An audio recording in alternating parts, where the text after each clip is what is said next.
নমস্কার বন্ধুরা, welcome to এসটিউনিক sports.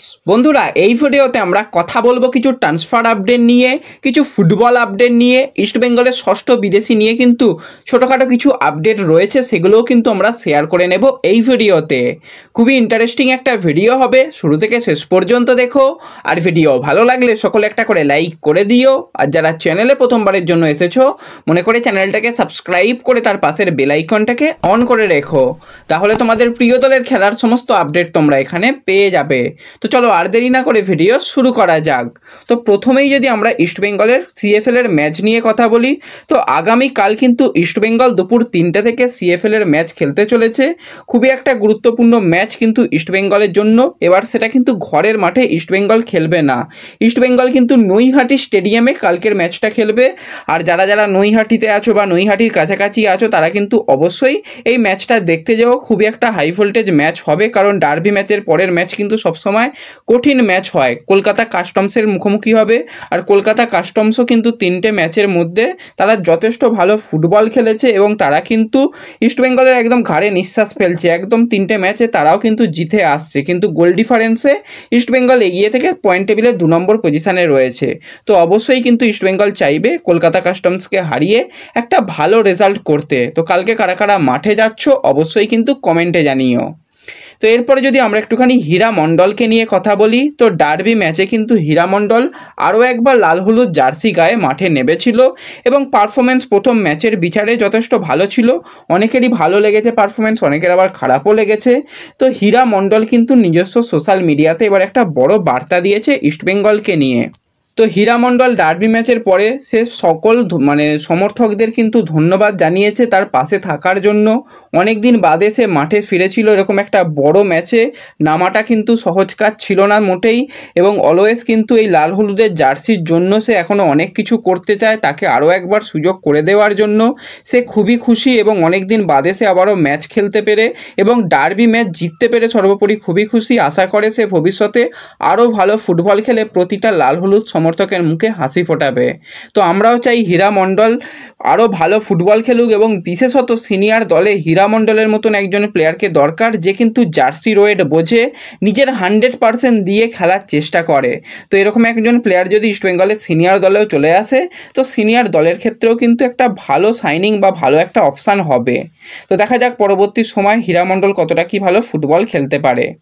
তো এরপরে যদি আমরা সরাসরি ট্রান্সফার আপডেটের দিকে চলে আসি, প্রথমেই একজন বাঙালি প্লেয়ারকে নিয়ে কথা বলতে হয়।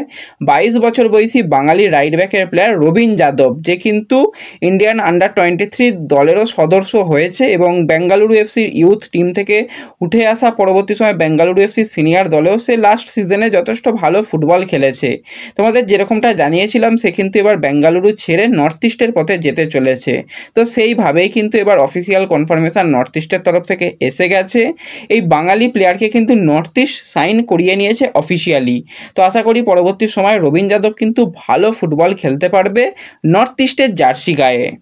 তো এরপরে যদি আমরা আরও একজন ভারতীয় প্লেয়ারকে নিয়ে কথা বলি, 24 বছর বয়সী ভারতীয় লেফট ব্যাকের প্লেয়ার সাহিল পানোয়ার, যে কিন্তু ক্লাব কেরিয়ারে বেশিরভাগ সময়ই কিন্তু খেলেছে ওড়িশা এফসির হয়ে, এবং ওড়িশা ছাড়াও কিন্তু তার এফসি পুনে সিটি এবং হায়দ্রাবাদ এফসি হয়েও কিন্তু তার ফুটবল খেলার অভিজ্ঞতা রয়েছে।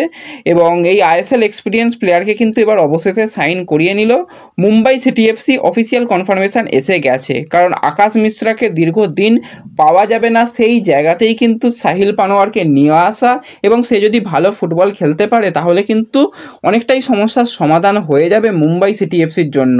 তো আইএসএলে কিন্তু রীতিমতন সে 67টা ম্যাচ খেলেছে এবং সুপার কাপ চ্যাম্পিয়ন প্লেয়ার। তো চ্যাম্পিয়ন প্লেয়ারকে কিন্তু এবার Mumbai City FC officially sign করিয়ে নিয়েছে। তো এরপরে যদি আমরা একটুখানি ইস্টবেঙ্গলের ষষ্ঠ বিদেশি প্লেয়ারকে নিয়ে কথা বলি, তো ষষ্ঠ বিদেশি প্লেয়ারের এখনও পর্যন্ত সেইভাবে খুব বেশি কিছু আপডেট আসছিল না, কিন্তু এই মুহূর্তে যেটা আপডেট বেরিয়ে এসেছে, স্বপ্নময়দা যেটা আপডেট জানিয়েছে সেই অনুযায়ী কিন্তু ইস্টবেঙ্গল কিন্তু একজন হাই প্রোফাইল বিদেশি প্লেয়ারকে সাইন করাতে চলেছে, যে কিন্তু অনেক এক্সপিরিয়েন্স নিয়ে আসছে এবং সে কিন্তু বেশ কিছু টপ লিগে ফুটবল খেলে এসেছে এবং ইউরোপের টপ ডিভিশন লিগে কিন্তু বহুদিন তার ফুটবল খেলার অভিজ্ঞতা, এবং সে যদি ঠিকঠাকভাবে ভারতে এসে ক্লিক করে যায়, বিশেষ করে ইস্টবেঙ্গলে যদি ক্লিক করে যায়, তাহলে কিন্তু হিজাজি মাহের সাউল ক্রেসপোদের কিন্তু একদম দারুণ ব্যাকআপ হয়ে যাবে, এমনকি তাদের বেঞ্চ করে দিয়ে সেই প্লেয়ার যদি ঠিকঠাক খেলতে পারে সে কিন্তু মানিয়ে নিতে পারবে। এরকম একজন প্লেয়ারকে কিন্তু প্রায় একদম চূড়ান্ত করে ফেলেছে। সামনের সপ্তাহটা কিন্তু খুবই গুরুত্বপূর্ণ হতে চলেছে, কারণ আরও কয়েকটা সাইনিংয়ের দিকে ইস্টবেঙ্গল রয়েছে। সেই সাইনিংগুলো কমপ্লিট হয়ে যাওয়ার পরই কিন্তু ষষ্ঠ বিদেশির নাম আমাদের সামনে এসে যাবে।